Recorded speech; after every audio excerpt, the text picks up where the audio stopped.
আপনারা আমাদের কিসের কথা বলতে বলবেন? সাম্যের কথা, সাম্যের কথা বলতে বলবেন, সাম্প্রদায়িক সম্প্রীতির কথা বলতে বলবেন? আরে আপনি তো পড়াশোনা করেন নাই, পড়াশোনা করেন, মস্তানি করেন না, পড়াশোনা করেন। আজকে আমার কাছ থেকে শিখে যান, শুনে যান সাম্যের কথা। অন্য ধর্মের লোকদের সাথে সহানুভূতি, সম্মান কারে বলে? অন্য ধর্মের লোকদের। তুমি যদি মুসলমান হও, তোমার রোজা আর হিন্দুর পূজা একসাথে চলবে, তুমি তাকে অত্যাচার করতে পারো না। তোমার মসজিদ তোমার কাছে যেরকম সম্মানী পবিত্র, একজন হিন্দুর কাছে তার মন্দির, একজন খ্রিস্টানের কাছে তার চার্চ অনুরূপ ভাবে পবিত্র। কোরআন শরীফের ভিতরে আল্লাহ বলেছেন, হাদিসের ভিতরে বিশ্বনবী বলেছেন, কারো দেব দেবী নিয়ে কথা বলো না, কারো ধর্মীয় অনুভূতিতে আঘাত দিও না। আপনারা আমাদেরকে শিখাই দিলে সে ওয়াজ তো সুন্দর হবে না। আমাদেরকে কোরআন হাদিস থেকে ওয়াজ করতে বলেন, না হলে কোরআন একটা বানায় দেন, এটা আমাদের বানানো কোরআন, এটা দিয়ে ওয়াজ করেন। মুহাম্মদ সাল্লাল্লাহু আলাইহি ওয়াসাল্লাম মদিনায় গেলেন। আপনারা বলুন তো, মদিনায় সব থেকে কোন ধর্মের লোক বেশি ছিল? কে? ইহুদি। গিয়ে দেখলেন ইহুদিরা উত্তর দিকে ফিরে তারা প্রার্থনা করে, প্রে করে। কোন দিকে ফিরে? নবীজি তার কাবা হলো দক্ষিণ দিকে। নবীজির কাবা কোন দিকে? দক্ষিণ দিকে। নবীজির কাবা দক্ষিণ দিকে। শুধু কাবা না, এই কাবা লালন পালন করেছে নবীজির দাদা, বাবা, পূর্বপুরুষেরা, কুরাইশ বংশ, আব্দে মানাত গোত্র। এই কাবার মুতাওয়াল্লি, এই কাবা যুগ যুগ ধরে বংশ পরস্পর দেখাশোনা করে আসছে। রাসূলুল্লাহ সাল্লাল্লাহু আলাইহি ওয়াসাল্লাম চিন্তা করলেন, এত বড় একটা ধর্মীয় গোষ্ঠী, তাদেরকে আঘাত দেওয়া, তাদের সাথে বৈরিতা করা অথবা তাদেরকে অসম্মান করা যাবে না। নবীজি উত্তর দিকে ফিরে সালাত আদায় করতে লাগলেন। একটু আল্লাহু আকবার বলবেন না? কোন দিকে ফিরে? আপনারা কি কান খোলা রাখছেন না কান বন্ধ করে রাখছেন? পৃথিবীতে একটা নজির দেখান তো। আপনি সাম্প্রদায়িক সম্প্রীতির কথা বলবেন, মুহাম্মদ সাল্লাল্লাহু আলাইহি ওয়াসাল্লামের কথা আগে বলেন। আপনি তো হুজুর কোথায় গেলেই তাকে নিয়ন্ত্রণ করতে চান, এইভাবে না এইভাবে কথা বলিয়েন। বলবেন কোরআনের কথা বলেন, হাদিসের কথা বলেন, নবীর আদর্শের কথা বলবেন, তাহলে আল্লাহর কসম মসজিদ আর মন্দির পাশাপাশি থাকবে, কেউ কারোটার দিকে চোখ তুলে তাকাবে না। রোজার পূজা একসাথে হবে, কেউ কারো ধর্মীয় ইবাদত বন্দেগী আনুষ্ঠানিকতায় বাধা দেবে না। একমাত্র সন্ত্রাসী, একমাত্র হাইজাকার, একমাত্র বিকৃত মানসিক চরিত্রের লোক ছাড়া কোন ধার্মিক অন্য ধর্মের মানুষের উপরে আঘাত করতে পারে না। ইসলাম এটা শিক্ষা দেয় নাই, এটা ইসলামের শিক্ষা নয়। তাকে তার দেব দেবী নিয়ে কোনো খারাপ মন্তব্য করবে না। একজন সাহাবী বলেই ফেললো, ইয়া রাসূলুল্লাহ, আমি তার দেব দেবী নিয়ে কেন কথা বলবো না? রাসূলুল্লাহ বললেন, তুমি যদি তার দেব দেবী নিয়ে কথা বলো, তাহলে তারা তোমার আল্লাহ রসূল নিয়ে কথা বলবে।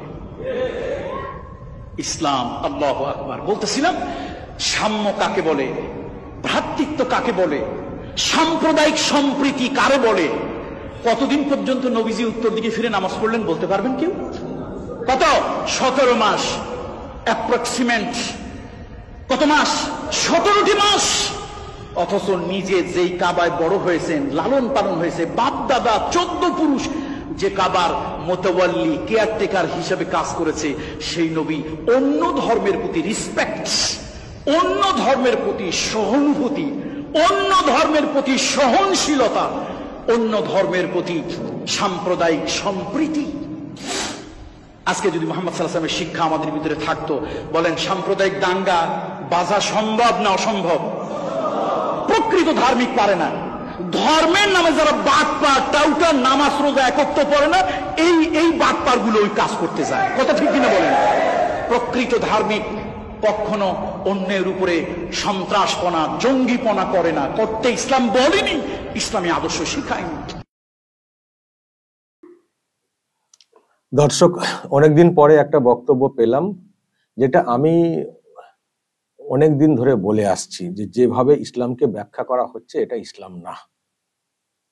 প্রকৃত যারা মুসলমান, যাদের ইসলামী শিক্ষা আছে, তারা কখনো এইসব দাঙ্গা, জঙ্গিপনা এইসব করতে পারেন না। অন্য ধর্মে আঘাত, মন্দিরে আঘাত, এইসব কখনো করতে পারেন না যদি ইসলামী শিক্ষা থাকে। আসলে ইসলাম ধর্ম সম্পর্কে ভুল ব্যাখ্যা চলে। একটা অংশের লোকজনেরা, মৌলভী সাহেবেরা তারা সব ভুল ব্যাখ্যা দেন, প্রকৃত ব্যাখ্যা দেন না বা দিতে পারেন না। ইসলাম যে ধর্ম, শান্তির ধর্ম, সম্প্রীতির ধর্ম, সেটা আমি বিশ্বাস করি। আমি এটাও বলেছি যে আমি ইসলাম ধর্মের সম্পর্কে হয়তো খুব বেশি পড়াশোনা করিনি, হাদিস কোরআন নিয়ে হয়তো আমি বিরাট কিছু যে জেনেছি সেটা না, কিন্তু আমার কোথাও একটা বিশ্বাস যে ইসলাম এটা না। আর এই বিশ্বাসটা আছে বলেই আমি আমার মতো করে ওইভাবেই চলার চেষ্টা করি। কোনো ধর্মকে ছোট করা, মূর্তি ভেঙে দাও, পূজা করতে দেব না, এখানে আমাদের রোজা হবে, নামাজ হবে, এই যে বিষয়গুলো, আমি এই যে বাধা, এগুলোকে আমি ধর্মের মধ্যে আছে বলে মনে করি না। সেই জন্য যখনই এই ধরনের কিছু ঘটনা ঘটে আমি প্রতিবাদ করি, বলি যে এটা ইসলাম না। তো আমি যে কথাগুলো বলছিলাম, বলে আসছিলাম, আজকে দেখছি এই বক্তা, আমি তো চিনি না ওনাকে, ওই নামটা যা ওখানে লেখাটা উঠলো, তবে বাংলাদেশের মানুষ, সেটা পরিষ্কার, ঢাকা বিশ্ববিদ্যালয় থেকে উনি পড়াশোনা করেছেন সেটাও বললেন।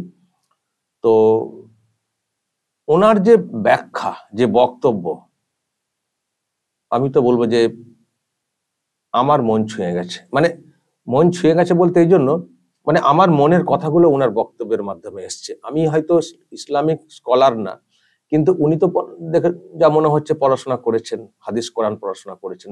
উনি বলছেন যে যে হাদিস, যে কোরআন রয়েছে সেই মতো করে যদি বলতে বলেন তাহলে কিন্তু এগুলো বলবো। আর যদি বলেন যে না আমরা হাদিস কোরআন তৈরি করে দিচ্ছি, সেটা থেকে বলো, সেটা অন্য বিষয়। প্রকৃত হাদিস কোরআন অনুযায়ী কথা বলতে গেলে এইগুলো হয় না। পূজা রোজা পাশাপাশি হবে, নামাজ মানে মন্দির মসজিদ পাশাপাশি থাকবে, কেউ কাউকে আঘাত করতে পারবে না। নবীজি সেই শিক্ষা দেননি। অন্য ধর্মকে সম্মান দিয়েছেন, সম্মান দিতে শিখিয়েছেন বলে একটা উদাহরণ তৈরি করলেন। যখন মদিনাতে গিয়েছিলেন, মদিনাতে তখন ইহুদিদের বসবাস বেশি, তাদের দিক অন্য থাকে প্রার্থনা করার সময়, আর নবীজির যে যে প্রার্থনা যে জায়গা বা কাবা যেদিকে, সেটা অন্যদিকে। কিন্তু যাতে করে মানে ওই সময় উল্টো দিকে দাঁড়িয়ে মানে প্রার্থনা করতে গিয়ে অন্যদের এ নজরে না আসেন, বা অন্যরা সবাই একদিকে মুখ করে প্রার্থনা করছেন, আমি উল্টো দিকে, তার মানে তাদেরকে তো অসম্মান করা হচ্ছে। যাতে সেটা না হয় সেই জন্য উনি উনার ধর্মীয় যে বিষয় তার মানে বিপরীতে গিয়ে ওনাদের সঙ্গে প্রার্থনাতে সামিল হয়েছিলেন, এই জন্যে সম্মান দিতে। সবাই একদিকে একরকম ভাবে প্রার্থনা করছেন আর উনি উল্টো দিকে করবেন, তাতে করে ওনাদেরকে অসম্মান করা হয়। হয়তো উনি এটা ভেবেছিলেন, যেটা আমিও বলে থাকি মনে মনে, আমি আমার মন থেকে আমি যেটা করব সেটাই তো হবে, আমার সঙ্গে তো উপরওয়ালার কানেকশনের ব্যাপার। সেখানে সামনে কে কি দেখলেন না দেখলেন ওটা কোনো ফ্যাক্টর না, আমি মন থেকে কি চাইছি সেটা হচ্ছে ফ্যাক্টর। কিন্তু আমাদের এখানে দেখনদারিটা বেশি হয়, অ্যাকচুয়ালি আত্মিক যোগটা থাকে না, সদিচ্ছা থাকে না, নিয়ত ঠিক থাকে না, যাকে নিয়ত বলি। এখানে দেখনদারি, দেখো তারপরে আমরা এদিকে মুখ করে নামাজ পড়বো, এখানে এসব হবে, এসব চলবে না। নবীজির উদাহরণ দিয়ে উনি যেটা বললেন যে তিনি উল্টো দিকে দাঁড়িয়ে তিনি করছেন, কিন্তু তিনি সেটা করেছেন ওই যে যারা রয়েছেন তাদেরকে সম্মান জানানোর জন্য 17 মাস করেছেন। তারপরে পরে হয়তো বুঝিয়েছেন বা নিজে, যাতে করে আর ওই একটা সময় সম্মান তো প্রথমে দিতে হবে, তারপর নিজের জায়গাটা হয়তো বুঝিয়েছেন, তারপর এদিকে আসা। তো এটা হচ্ছে সম্মান, মানে অন্য ধর্মকে সম্মান। আর না এই সময় এ হচ্ছে কেন, ওই সময় ওইটা হবে, ওদের করা চলবে না, আমাদের জুম্মার নামাজ আছে, এখানে কেন পুজো মণ্ডপ হয়েছে, ভেঙে দাও, যেটা হয়েছিল না এবারে গার্ডেন রিচে। এগুলো ধর্ম না। এই যে বললেন যাদের মধ্যে ইসলামী শিক্ষা নেই, ওই রকম সব লোকজন তারা এইসব ঘটনা ঘটানোর চেষ্টা করে। প্রকৃত শিক্ষা থাকলে এটা কখনো কেউ করতে পারেন না। ইসলাম সেই শিক্ষা দেয়নি।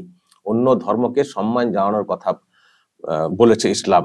এবং নবীজিকে একজন জিজ্ঞাসা করেছিলেন সাহাবী যে এর ব্যাপারে, তখন উল্টো বলেছেন যে তুমি যদি দেবদেবী নিয়ে কথা বলো তাহলে তোমার আল্লাহ রসুল এদেরকে নিয়েও কথা বলবেন, তাহলে তুমি নিজেই কথা বলার রাস্তা তৈরি করবে, তো কেন তুমি এসব বলবে?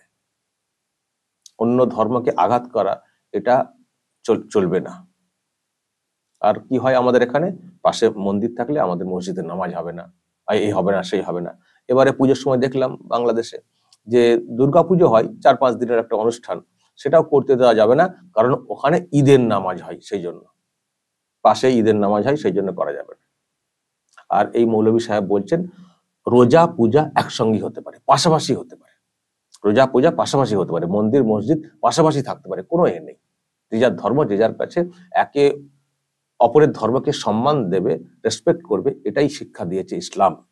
সম্প্রীতির ভ্রাতৃত্ববোধ বজায় রেখে চলার শিক্ষা দিয়েছেন নবীজি। এটা বললেন এই মৌলভী সাহেব। সব গল্প কথা বলছেন, মিথ্যে কথা বলছেন, আবার কি বলবেন হাসিনার লোক, সেই জন্য এরকম বক্তা। তো যুক্তি দিয়ে দেখান, যুক্তি দিয়ে দেখান। আমি তো এটাই বলে আসছি, ধরবে না ভুল ব্যাখ্যা হয়। আমি মাঝে মাঝে ভাবি আমাকে নিজেকেও পুরো পড়াশোনা করতে হবে ধর্মটাকে নিয়ে। যা সব চলছে উল্টোপাল্টা ব্যাখ্যা বাজারে এসছে, নেটেও এসছে, এবং আমি এটাও দেখেছি, আমি আগেও বলেছি আপনাদেরকে, আপনারা অনেকে মানে যারা অনেকে আছেন অমুসলিম, তারাও আমাকে কোরআনের কিছু কিছু আয়াত তুলে দিয়ে বলেছেন যে দেখুন না, আপনি বলছেন ইসলাম ধর্ম শান্তি ধর্ম, দেখুন না এখানে লেখা রয়েছে এরকম হিংসাত্মক কথা। আমি তো যেহেতু ওটা নিয়ে পড়াশোনা করিনি, এখন আপনি একটা লাইন যদি বলেন, একটা লাইন শুধু যদি ব্যাখ্যা দেন, সেটার একরকম ব্যাখ্যা হয়, আর যদি প্রথম থেকে ব্যাকগ্রাউন্ড বলতে বলতে আসেন, তার দেখবেন ব্যাখ্যা অন্য হয়ে যায়, হয় না? অনেক কথার আপনি শুধু একটা দুটো লাইন, চারটে লাইন বললেন, তার একরকম মানে হয়, কিন্তু সেটা কেন বলা হয়েছে তার ব্যাকগ্রাউন্ড পড়ে যদি আসেন, দেখবেন হয়তো মানেটাই উল্টো দাঁড়িয়েছে, হয় না?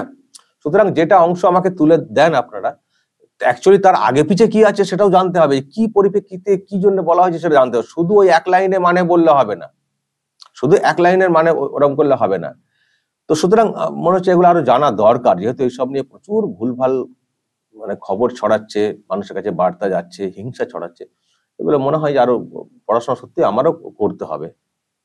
আমরা ওই দিকটা করতে পারিনি, আমরা এই দিকের শিক্ষা নিয়েছিলাম, কিন্তু জানা দরকার সঠিক ব্যাখ্যা।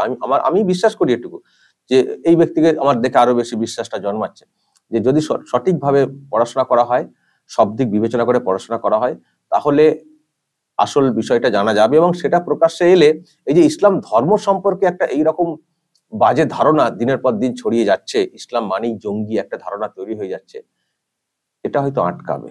আর ইসলাম মানেই জঙ্গি, ইসলাম মানেই ধ্বংসাত্মক সব লোকজন, এই যে ধারণা তৈরি হয়েছে, এটা যারা ধারণা করছেন আমাদের উপরে, তাদের দোষ না, আমাদের দোষ। আমি সেটা বারবার বলে এসেছি, আমাদের চলার পথের দোষ, আমাদের উগ্রতা, আমাদের এইসব বক্তব্য বাংলাদেশ থেকে আসছে, আপনারা তো শুনছেন, তো সেসব দেখলে এমনি যে কোনো মানুষের রাগ হবে, এমনি কে রে ভাই এরকম উগ্রতা। সুতরাং চলার পথের দোষ। এই ব্যক্তি যেভাবে ব্যাখ্যা করেছেন নবীজির সম্পর্কে, আর যেভাবে বক্তারা সব ওই তলোয়ার হাতে নিয়ে বক্তব্য রাখেন, জিহাদের ডাক দেন, তো তার সঙ্গে কোথাও মিল হচ্ছে, ভুল ব্যাখ্যা আছে। দর্শক, আমি এটুকু বিশ্বাস করি, ভুল ব্যাখ্যা আছে, ইসলামের প্রকৃত ব্যাখ্যা বাজারে আসেনি, বা আগে হয়তো ছিল, এখন সেগুলোকে বিকৃত করতে করতে করতে করতে এসব কিছু অশিক্ষিত মৌলভী সাহেব, যাদের মধ্যে অনেকেরই মানে জেনারেল মানে সাধারণ কোনো শিক্ষা নেই, জেনারেল আধুনিক শিক্ষাটাই নেই, তারা অজ্ঞতার বশে কিছু গল্প কথা বলতে বিকৃত হতে এখন পুরো ভুল ব্যাখ্যা বাজারে চলে এসছে। সেটা থেকে ভুল ধারণা নিয়ে অনেক মানুষ উগ্রতার প্রেক্ষিতে অনেক সব কাণ্ড ঘটিয়ে ফেলছেন, তার জের পড়ে যাচ্ছে মুসলিম কমিউনিটির উপরে, বা ওই তাদের জেরে মুসলিম কমিউনিটির সম্পর্কে একটা বাজে ধারণা তৈরি হয়ে যাচ্ছে। এই ধারণা পাল্টাতে যদি চাই, তাহলে প্রকৃত শিক্ষা নিতে হবে, প্রকৃত ব্যাখ্যা দরকার রয়েছে। আর এইসব লোকজনদের বক্তব্য বাজারে আরো বেশি করে শোনানোর প্রয়োজন রয়েছে, আমার কথা মনে হয়। দর্শক, যদি কিছু বলার থাকে অবশ্যই বলবেন, কমেন্ট বক্সে নজর রাখবেন আরামবাগ টিভিতে।